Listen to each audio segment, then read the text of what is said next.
Mas aí os nossos filhos chegam na escola e o que acontece com o professor de biologia? Eu recebo praticamente todos os dias e-mails de mães falando: Marcos, meu filho entrou na universidade. A primeira coisa que o professor de biologia fez foi o seguinte: quem ainda crê em Deus? Porque a minha missão nesse semestre é desconstruir a sua fé. Você tem dúvidas de que os nossos filhos hoje nas universidades recebem esse tipo de doutrinamento? Não tenha dúvida, irmão, isso acontece frequentemente nas nossas salas de aula. Os nossos alunos, os nossos filhos estão sendo doutrinados no materialismo e no darwinismo, em outros ismos, claramente. Então, nós temos essa missão, a gente tem que desconstruir essa argumentação naturalista. E esse aí, não sei se vocês conhecem, né, o Tiniel nessa caricatura, ficou fantástico. Quem está ali, o garotinho, é o Birrizinho, percebeu? E aquele lá, Neil deGrasse Tyson. Gente, gerações foram catequizadas por Carl Sagan na sua série Cosmos. A nova série Cosmos, agora o Tyson chega e disse assim: porque o pó das estrelas agora habita em mim. Naquela voz, naquele tom do bispo do naturalismo.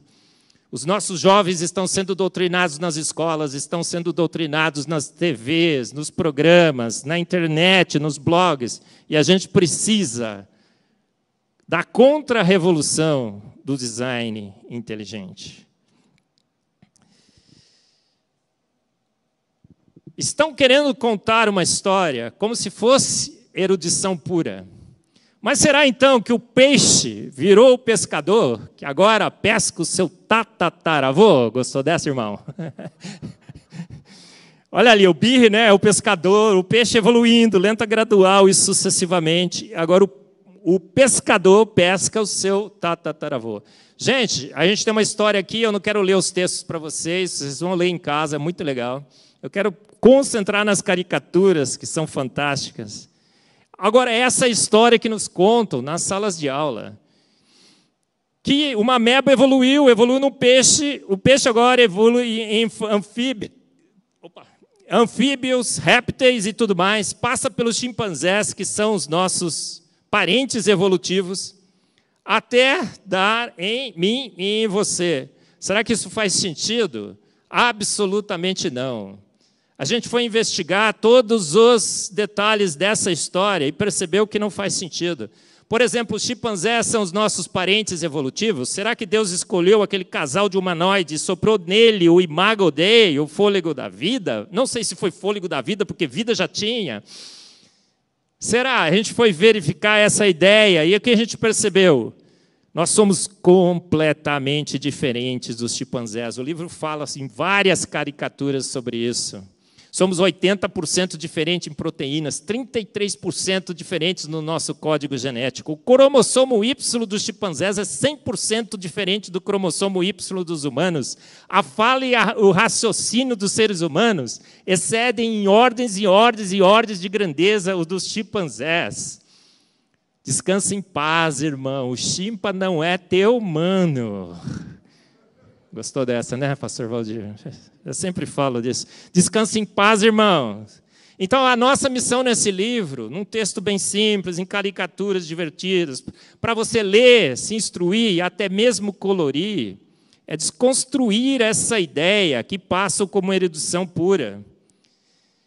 Dizem que os animais, por exemplo,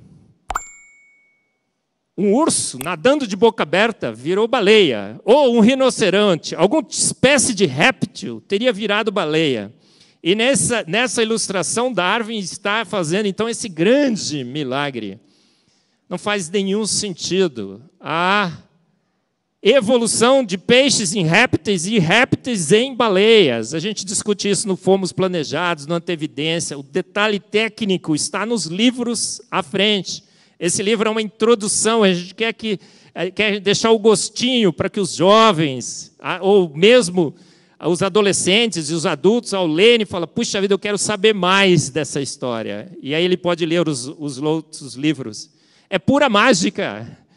Você conseguir transformar um réptil em mamífero em um ser como as baleias que nadam nos mares. A gente discute isso com detalhes. Essa é muito legal. Acho que é a melhor para mim, eu não consigo escolher a melhor, mas essa aqui é a melhor. É o coral de Darwin. Olha o que cantam no coral de Darwin.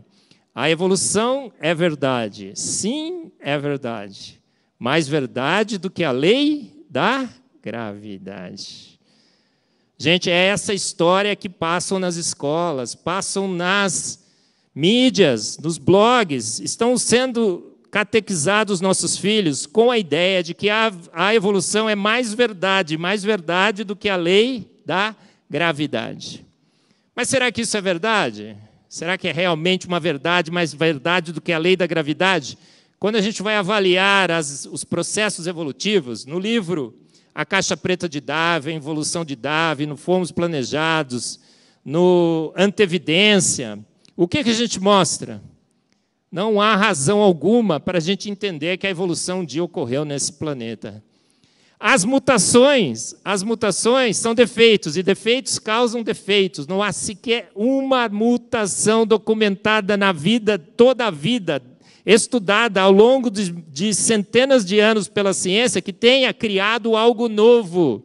As mutações causam defeitos.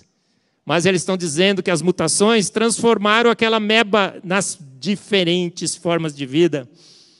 A seleção natural seleciona vantagens, mas as vantagens precisam ser formadas pelas mutações. E a seleção natural só diz vantagens são vantajosas. Se você ganhar uma asa, você voará e terá com elas vantagem. Mas da onde veio a asa? O processo não existe. Ela precisa de milhões e milhões e milhões de anos. Eu fui um criacionista evolucionista 40 anos na minha vida. E como cristão evolucionista teísta, fui um cristão na ciência insignificante. Alguém ouvia falar do Marcus Eberle antes de 2008? Não.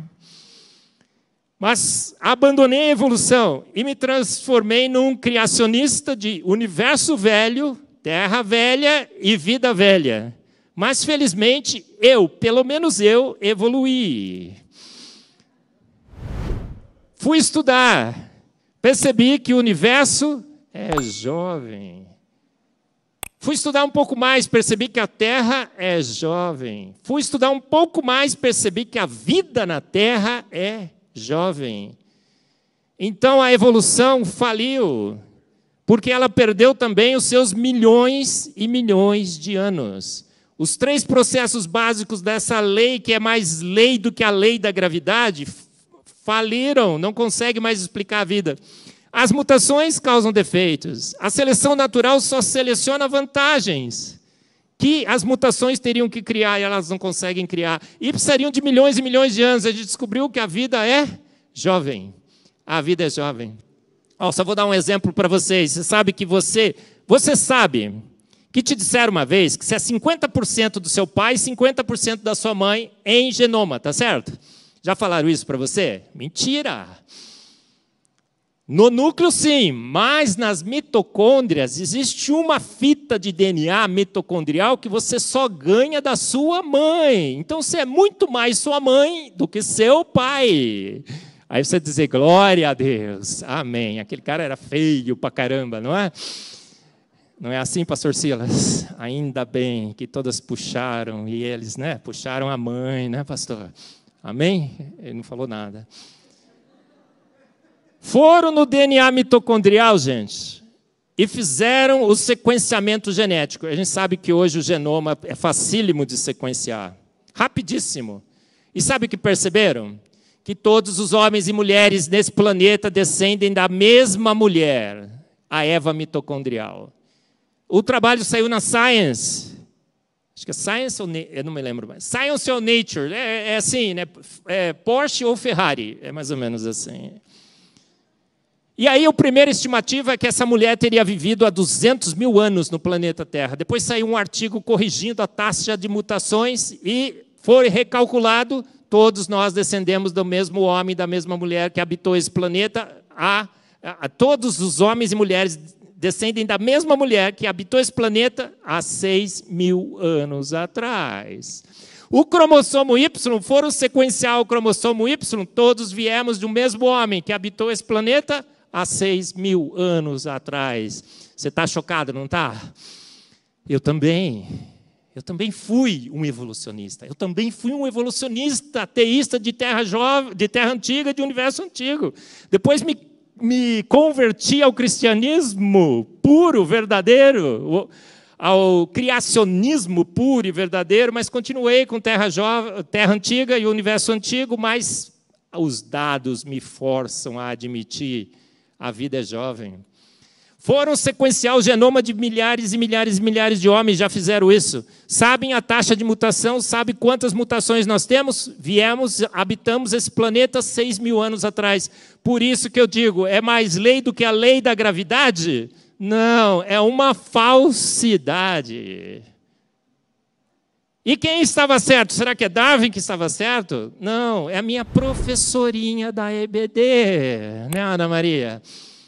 Olha só, a minha professorinha da EBD disse assim: Marcos, a Bíblia é verdadeira, inerrante. Gênesis 1 e 2, 3 é fato. E ele conta que Deus criou todas as coisas pelo poder da sua palavra 6 mil anos atrás. E eu percorri todo esse caminho para chegar de volta na minha professorinha da EBD, para chegar aqui para vocês, na Igreja Batista Central, e dizer: os eruditos desse século estão errados. Quem está certo? Minha professorinha da EBD. Eu estou fazendo assim que era o meu tamanho naquele tempo. Amém. Amém.